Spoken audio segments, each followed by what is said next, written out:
నెల రోజుల క్రితము అమెరికా అధ్యక్షుడు డొనాల్డ్ ట్రంప్ ఒక ప్రకటన చేశారు. అంటే ఒక మీడియాకు ఇచ్చిన ఇంటర్వ్యూలో ఆయన ఏం చెప్తారు అంటే, ప్రపంచంలో ఇవాళ ఎన్నో దేశాలు అణుబాంబులపై పరిశోధనలు చేస్తున్నారు, పరీక్షలు చేస్తున్నారు. సో ఇందులో ఆల్రెడీ రష్యా వాళ్ళు ఉన్నారు, చైనా వాళ్ళు సీక్రెట్గా చేస్తున్నారు, పాకిస్తాన్ లాంటి దేశాలు కూడా ఈ అణు పరీక్షల్లో చాలా యాక్టివ్గా ఉన్నారు.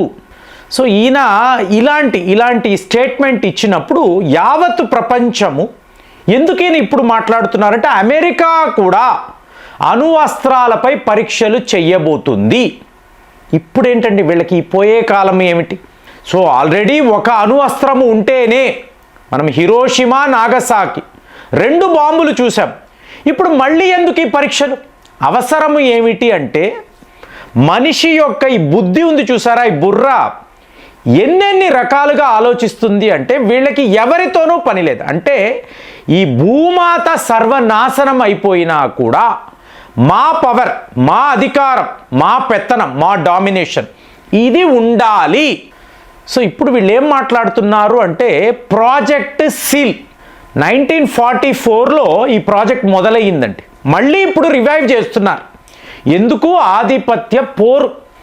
సో అందరూ స్నేహితులే, అందరూ మంచి వాళ్ళే, మన అందరం కలిసిమెలిసి ఉండాలి అంటూనే వెనక నుంచి గోతులు తవ్వడం, జిత్తుల మారితనం, ఇది వీళ్ళు నేర్చుకుంటున్నారు.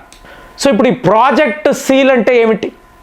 ఇదేదో ఒక మిత్రుడు నాకు చెప్పారు, అప్పుడు నేను నమ్మలేదు.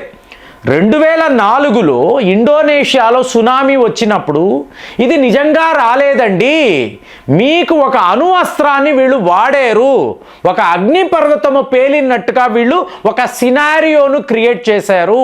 అదే మనము చూసిన సునామీ, అదే మనము చూసిన భూకంపము. ఇది చెప్పాడు, నమ్మలేదండి. కానీ ఇవాళ వార్తలు ఏమిటి అంటే, అమెరికా వాళ్ళు సముద్ర తీరాల వద్ద ఎలాంటి దేశాలు ఉన్నాయి, ఇందులో మన మిత్ర దేశాలు ఏమిటి, శత్రు దేశాలు ఏమిటి, ఎవరిపై ఎలాంటి అస్త్రాలు వాడాలి అంటే, మీరు 1944 అన్నారు అనుకోండి, జపాన్ అనబడే దేశం అమెరికా యొక్క శత్రు దేశం. సో జపాన్ అన్నప్పుడు మీకు రింగ్ ఆఫ్ ఫైర్. సో నిన్న కూడా మొన్న కూడా, అంటే ఇదేదో జరగబోతుందండి, తెలుస్తుంది. మనము రింగ్ ఆఫ్ ఫైర్ అంటున్నాము, 40,000 కిలోమీటర్లు, 260 అగ్ని పర్వతాలు, ఇందులో ఏ పర్వతమైనా బద్దలవ్వచ్చు, ఇదంతా మనం మాట్లాడుతున్నాం. కానీ వెనుక ఒక కాన్స్పిరసీ ఉంది అనేది ఇవాళ వీళ్ళు చెప్తున్నారు. చూడండి, ఈ మైండ్ చూడండి. అంటే మీకు జపాన్ సముద్ర తీరంలో ఉండే నగరాలు, అక్కడ మీరు చార్జెస్ అంటారండి.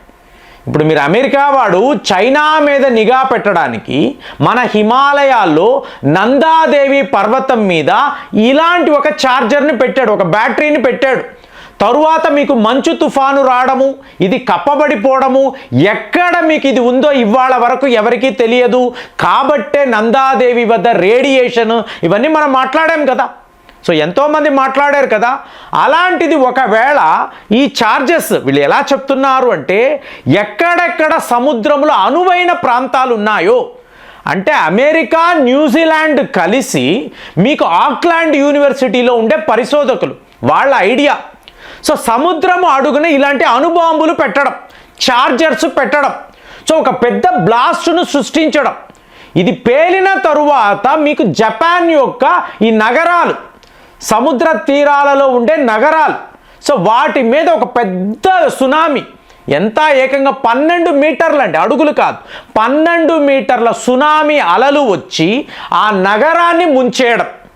అంటే మీకు అనిపిస్తుంది, ప్రేమ్ గారు ఇవన్నీ మీరు చెప్తున్నారండి, ఓకే, మీకు ఇలాంటి అణు అస్త్రాలను సముద్రము అడుగున వాడితే, సముద్రము అడుగున గర్భములో ఎలాంటి జీవులు ఉంటాయి, ఎలాంటి చేపలు ఉంటాయి, మీకు ఆ జీవరాశుల ఈకోసిస్టము, దీన్నే ఎన్విరాన్మెంటల్ వార్ఫేర్ అంటే నా అవసరము కోసరము, నా స్వార్థము కోసరము నేను ఇంకొక దేశాన్ని గెలవాలి అనే ఆలోచనతో ఇవాళ ఈ సముద్రాన్ని మీరు పాడు చేస్తున్నారు అంటే వీడు చెప్తాడండి, వీళ్ళందరూ కలిసి ఆ దీపావళికి భారతీయులు టపాకాయలు పేలుస్తూ ఉంటారు, ఎక్కడ పడితే అక్కడ పొల్యూషన్ క్రియేట్ చేస్తూ ఉంటారు, ఇది మంచిది కాదు, అసలు పర్యావరణాన్ని ఇలా పాడు చేయడమా, ఇవన్నీ వీళ్ళే మాట్లాడతారు. వీళ్ళు చేసిన పనులు చూడు ఇవాళ కూడా చేస్తున్నారు. ఇదేదో 1944లో అయిపోయిందంటే కాదు, కొత్త ప్రాజెక్ట్. ఈ ప్రాజెక్టులో రష్యాను ముంచాలి. రష్యా యొక్క భూ ప్రాంతాలు ఎక్కడెక్కడ ఉన్నాయి, సముద్ర తీరాల వద్ద మీకు ఎలాంటి నగరాలు ఉన్నాయి, ఇవన్నీ వీళ్ళు ఇవాళ స్టాటిస్టిక్స్ డేటా తీసి రేపు యుక్రెయిన్ కోసం అంటే అమెరికా వాడు చాలా సైలెంట్గా ఈ పరీక్షలు చేసి ఈ బాంబులను తీసుకువెళ్ళి నేరుగా యూకే, ఫ్రాన్స్, ఇటలీ, జర్మనీ లాంటి దేశాలకు ఇవ్వబోతున్నాడు. వీళ్ళందరూ కలిసి రష్యాపై యుద్ధము ప్రకటించి అందరూ ల్యాండ్ వైపు చూస్తున్నప్పుడు అక్కడ సముద్ర జలాలలో పెద్ద పెద్ద పేలుళ్ళు, పెద్ద పెద్ద సునామీలు, అడిగితే అగ్నిపర్వతాలు బద్దలయ్యాయి కాబట్టి ఇలాగ భూకంపాలు వచ్చాయి, మీకు ఇలా సునామీ అలలు వచ్చాయని చెప్పి ఒక పచ్చి అబద్ధాన్ని చెప్పడానికి ఆపరేషన్ సీల్ అనబడే ప్రాజెక్ట్ను మళ్ళీ వీళ్ళు తీసుకురాబోతున్నారు. ఇదే వీళ్ళందరూ కలిసి పన్నుతున్న కుట్ర. మరి దీన్ని పుతిన్ ఎలా తిప్పి కొడతాడు?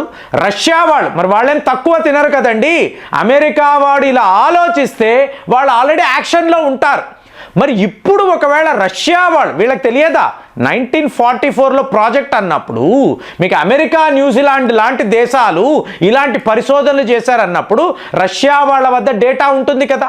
సో ఇప్పుడు పుతిన్ ఇలాంటి పరిశోధనలు చేసి తీసుకువెళ్ళి నేరుగా యూకే వద్ద, ఫ్రాన్స్ వద్ద ఈ సముద్ర జలాలలో ఇలాంటి అణువస్త్రాలను వాడితే అప్పుడు పరిస్థితి ఏంటి?